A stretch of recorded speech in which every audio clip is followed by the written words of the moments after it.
Good day! Welcome to the Chemistry Review by the VSU DOST Scholar Society. Before I start with the lecture, let me give you a little bit of advice on how to prepare for the examination. I encourage you to remember this acronym, SPATIAL. What does this acronym stand for? S stands for Study, Study, and Study. P stands for Pray Always. A stands for Absorb what you read. T stands for Time Consciousness. I stands for Intuition. A stands for Analyze. And L stands for Look for context clues. Now, are you ready?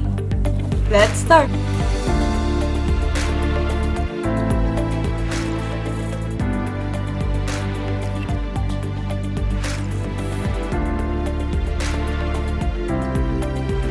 Question number 1. All the following are postulates of kinetic molecular theory of gases except letter A, the collisions of the molecules are elastic. Letter B, the gas molecules are in constant random motion. Letter C, at lower temperatures, molecules have higher kinetic energies. And letter D, the volumes of the molecules are negligible compared with the volume of the container. Feel free to pause the video and try answering this question. So, what is your guess?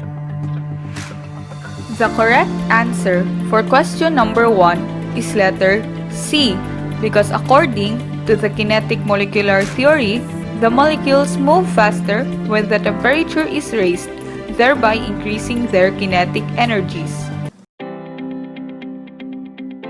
So, what exactly is kinetic molecular theory and what are its underlying assumptions? Shown on the left side are the assumptions in the kinetic molecular theory, and on the right side are the options given by the question. Let's evaluate if each option coincides with the kinetic molecular theory. Option A states that the collisions of the molecules are elastic. Based from the assumptions given, option A coincides with assumption number 3, which states that the collisions between gas particles and between particles and the container walls are elastic collisions. Therefore, option A is true. Next, option B states that the gas molecules are in constant random motion. Based from the assumptions given, option B coincides with assumption number 2, which states that the gas particles are in constant rapid motion in random directions. Therefore, option B is true. For option C, it states that at lower temperatures, the gas molecules have higher kinetic energies. Based from the assumptions given, we can compare option C to assumption number 5, which states that the average kinetic energy of gas particles is dependent upon the temperature of the gas. And assumption 5 leads us to a question. How is the average kinetic energy of gas particles related to the temperature of the gas? Or, what is the relationship between the two? If you can still remember, temperature is directly proportional to the average kinetic energy of the collisions of gas particles. Thus, at higher temperatures, gas particles have higher kinetic energies, while at lower temperatures, gas particles have lower kinetic energies. So, comparing this information with option C, we can conclude that option C is false. Lastly, option D states that the volumes of the molecules are negligible compared with the volume of the container. Based from the assumptions given, we can compare option D to assumption number 1, which states that gases consist of very large numbers of tiny spherical particles that are far apart from one another compared to their size. Notice the emphasis of tiny spherical particles. So gas particles are very small that its volume, when compared to the container, is just negligible. Therefore, option D is true. Going back to the question, we eliminate the options in which are true because the question says all the following are postulates of kinetic molecular theory of gases except. That is why the correct answer for question number 1 is letter C.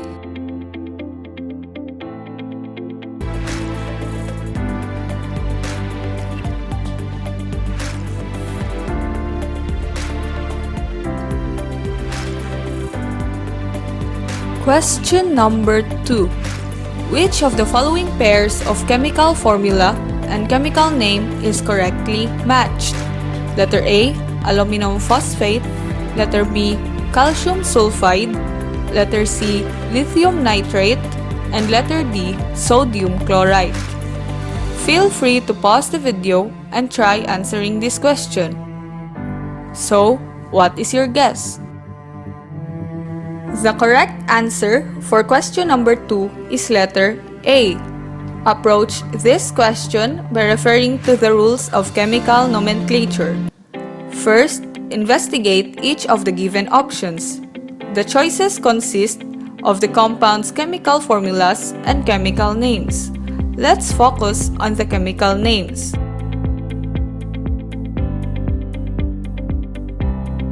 Next, we identify the cations and anions present in the following chemical names. After determining the cations and anions, we construct the correct chemical formulas for the given respective chemical names. Then, we compare our constructed chemical formulas with those of the options given.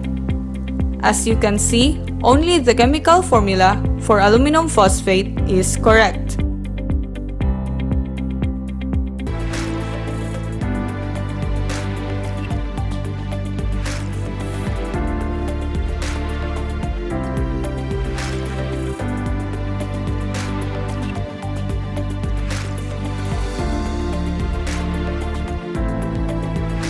Question number 3. Using your knowledge of electronegativity, which of the following compounds is not ionic? Letter A, propane. Letter B, barium fluoride. Letter C, magnesium chloride. And letter D, sodium iodide. Feel free to pause the video and try answering this question. So, what is your guess?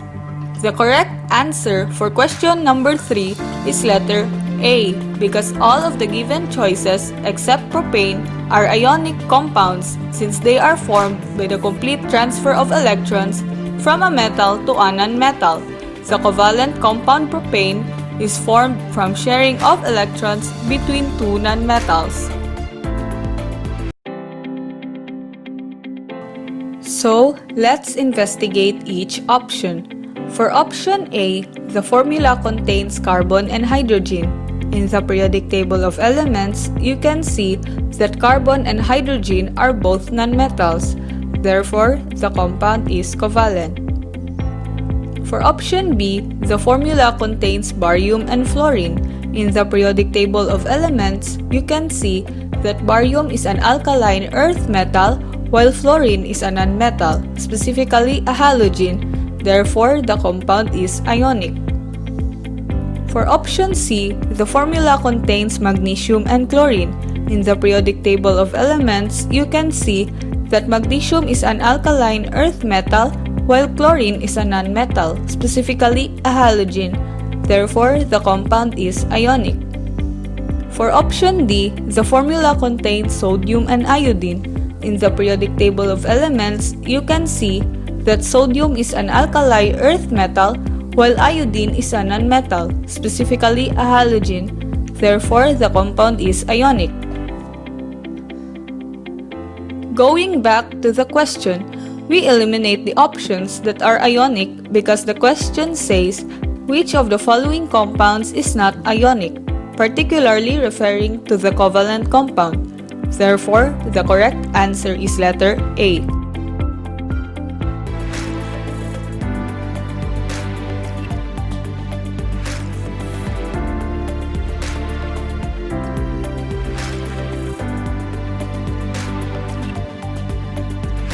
Question number 4. You have a mixture of sand, copper, and water in a beaker, and your task is to separate each component. Which experimental design will you follow to separate the components most effectively? Letter A. First, slowly decant the mixture to separate water from sand and copper. Then distill the resulting mixture to separate copper and sand. Letter B. First, filter the mixture in a funnel to separate copper from sand and water. Then recover copper from sand using a magnet. Letter C. First, recover copper from the mixture using a magnet. Then distill to separate water and sand. And letter D. Centrifuge the mixture first. Then slowly decant to separate water from copper and sand. Then distill the resulting mixture to separate copper and sand. Feel free to pause the video and try answering this question. So, what is your guess? The correct answer is letter B, because copper is paramagnetic and can be recovered using a magnet. Water can be easily removed by filtration or decantation. Distillation is a process used to separate two miscible liquids and not two solids. Hence, method B will separate the mixture effectively. Let us approach each question by first identifying the common laboratory operations involved in each experimental design. For option A, there is decantation of the mixture to separate water from sand and copper, then followed by distillation to separate copper from sand. For option B, there is the filtration of the mixture in a funnel to separate copper from sand and water, then followed by the recovery of copper from sand using a magnet. For option C, there is the recovery of copper from the mixture using a magnet, then followed by distillation to separate water and sand. Lastly, for option D, there is centrifugation of the mixture followed by decantation to separate water from copper and sand, then distillation of the resulting mixture to separate copper from sand. After identifying the laboratory operations involved in each experimental design and ranking them in order, we now compare the most effective method by investigating each experimental design. In option A, we see that decantation can be a method of separating water from sand and copper. However, distillation to separate copper from sand is not possible. Therefore, option A is wrong.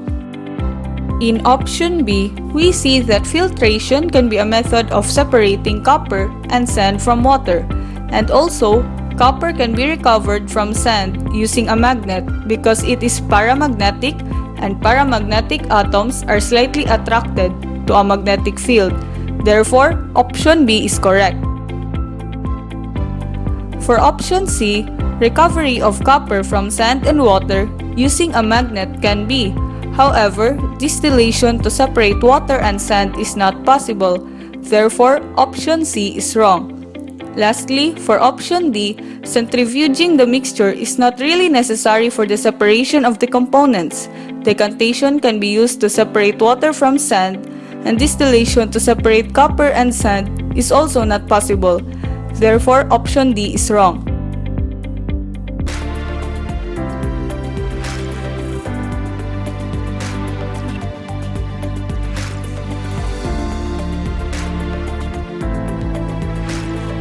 Question number 5. The red coloration of poinsettia, Euphorbia pulcherrima, are caused by a combination of organic dyes found in the leaves. If you want to study these compounds, how would you design an experiment which will separate the pigments in poinsettia leaves? Letter A. First, boil the leaves to extract the mixture of dyes, filter, then distill the resulting solution. Letter B. First, boil the leaves to extract the mixture of dyes, filter, then centrifuge the resulting solution. Letter C. First, boil the leaves to extract the mixture of dyes, filter, then evaporate the remaining solvent. Letter D. First, boil the leaves to extract the mixture of dyes, filter, Then perform chromatography using the resulting solution. Feel free to pause the video and try answering this question. So, what is your guess? The correct answer is letter D, because the separation of the pigments from the solution can be best achieved via chromatography, since the basis of separation is polarity. Centrifugation would definitely not separate the pigments from the solution since they are both in liquid form. Distillation and evaporation may do, but not as effective as chromatography. Let us approach each question by first identifying the common laboratory operations involved in each experimental design. After identifying the laboratory operations involved in each experimental design and ranking them in order, we now compare the most effective method by investigating each experimental design. Notice that the first two steps in all experimental designs are the same, meaning we investigate more on the last parts of the procedure.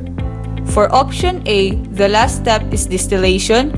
For option B, the last step is centrifugation. For option C, the last step is evaporation. Lastly, for option D, the last step is chromatography. Is distillation the most effective method in the separation of pigments in poinsettia leaves? No. Is centrifugation the most effective method in the separation of pigments in poinsettia leaves? No. Is evaporation the most effective method in the separation of pigments in poinsettia leaves? No.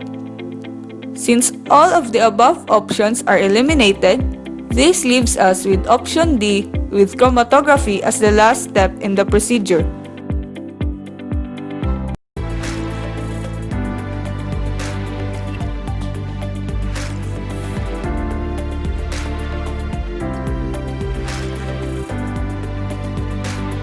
Question number 6. Your group was tasked to determine the identity of an unknown compound. After performing several experiments, your group found that the unknown compound is solid at room temperature, dissolves in a cup of water, and conducts electricity when dissolved in water. The compound is likely to be letter A, glucose, a covalent compound. Letter B, glucose, an ionic compound. Letter C, sodium chloride, a covalent compound. And letter D, sodium chloride, an ionic compound. Feel free to pause the video and try answering this question.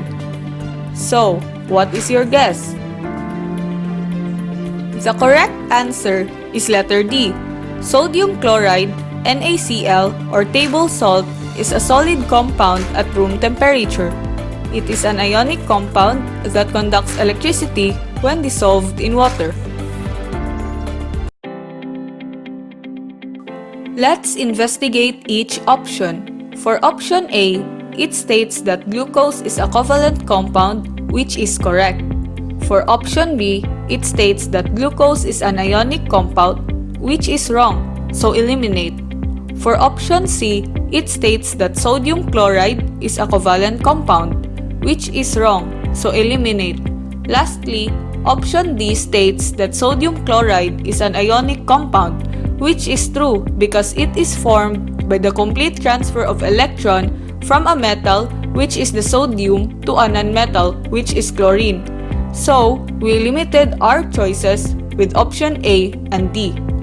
Next, we construct a table to compare the remaining options. In this part, we can use our daily observations to validate if glucose or sodium chloride satisfies the criteria above. First criterion, is it solid at room temperature? Both glucose and sodium chloride are solids at room temperature. Second criterion, does it dissolve in a cup of water? Still, both glucose and sodium chloride dissolve in water. Last criterion, does it conduct electricity when dissolved in water? Since glucose is covalent, its compounds will not be dispersed in water as ions, whereas sodium chloride, its components will be dispersed in water as ions in the form of Na+ and Cl-. This dispersion of ions causes the resulting solution to conduct electricity.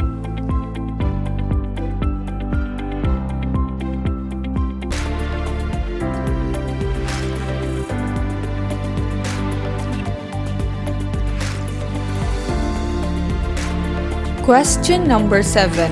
Brielle loves the taste of vinegar. This sour taste is due to an organic compound called acetic acid. What is the functional group present in acetic acid? Letter A, acid halide. Letter B, alkyl halide. Letter C, carboxylic acid. And letter D, acid anhydride. Feel free to pause the video and try answering this question. So, what is your guess? The correct answer is letter C. Carboxylic groups have the functional groups R double bond O, OH. This is present in acetic acid as shown below. These are the functional groups with their corresponding structures.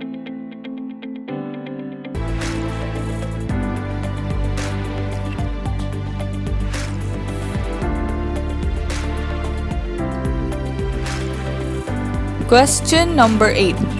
Calcium phosphates are historically known as good material for tooth replacement, repair of large bone defects caused by tumors, and as injectable semen. One simple way of producing calcium phosphate is by collecting it from the reaction of calcium chloride and sodium phosphate. Write the balanced chemical equation to produce calcium phosphate. Feel free to pause the video and try answering this question. So, what is your guess? The correct answer is letter C because it has the balanced chemical equation with correct formula for the reactants and product. Check each of the option if the number of reactants and products are balanced. For option A, you can see that all the atoms present in the reactants and products are not equal. Therefore, it is not balanced. For option B, it is almost balanced. However, you can see that the number of chlorine atoms in the reactants and products differ. Therefore, it is not balanced. For option C, you can see that all the atoms present in the reactants and products are equal. Therefore, it is balanced and letter C is the correct answer. Let us try to look into option D. In option D, only the calcium and sodium atoms in the reactants and products are balanced. Therefore, the chemical equation is not balanced.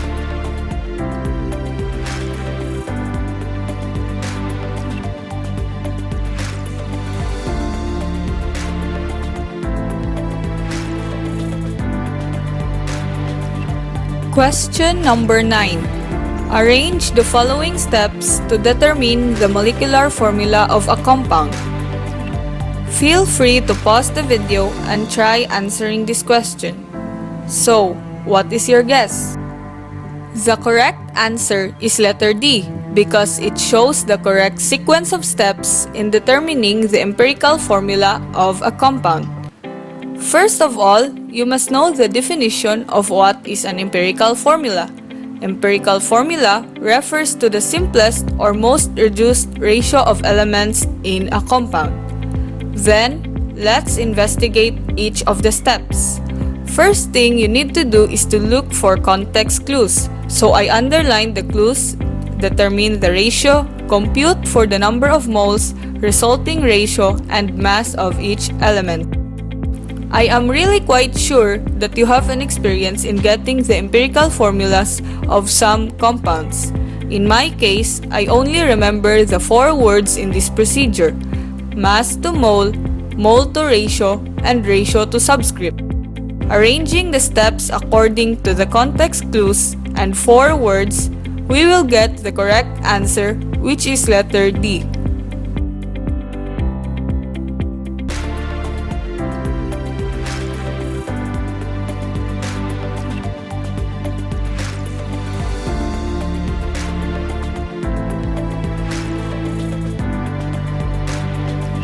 Question number 10.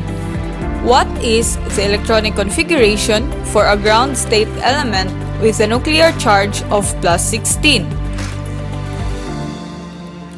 Feel free to pause the video and try answering this question. So, what is your guess?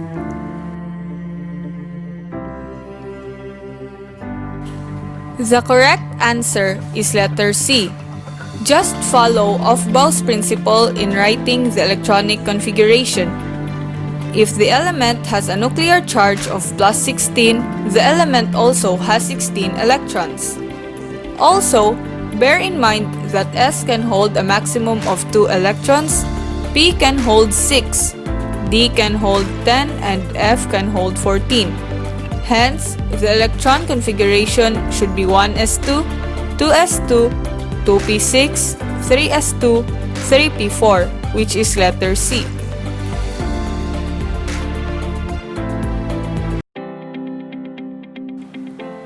First, let us investigate each option.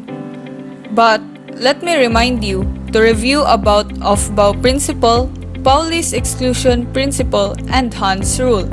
These three will definitely help you when you encounter questions concerning the proper electronic configuration. For option A, let us count the total number of electrons by adding those numbers succeeding the orbitals S, P, and D. So, we have 2 plus 2 plus 2 plus 6 plus 4, which is equal to 16, which is correct. However, notice the arrangement of 3s2 and 2p6. 2p6 must precede to 3s2, therefore, option A is wrong. For option B, let us count the total number of electrons by adding those numbers succeeding the orbitals S, P, and D. So we have 2 plus 2 plus 2 plus 6 plus 4, which is equal to 16, which is correct. However, notice the number of electrons in the 2p and 3s orbitals.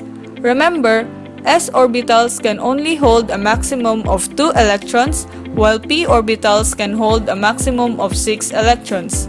In this case, it was interchanged, therefore option B is wrong. For option C, let us count the total number of electrons by adding those numbers succeeding the orbitals s, p, and d. So we have 2 plus 2 plus 6 plus 2 plus 4, which is equal to 16, which is correct.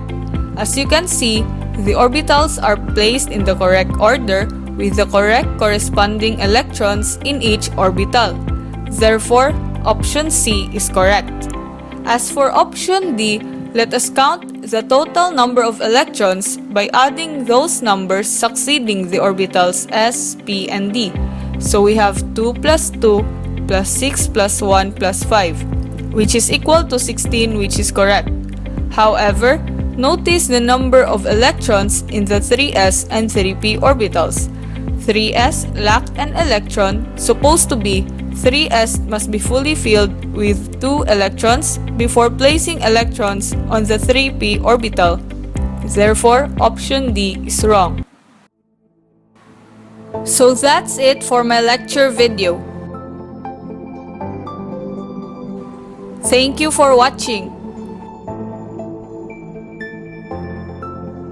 I am Marigold G, leaving you with a message.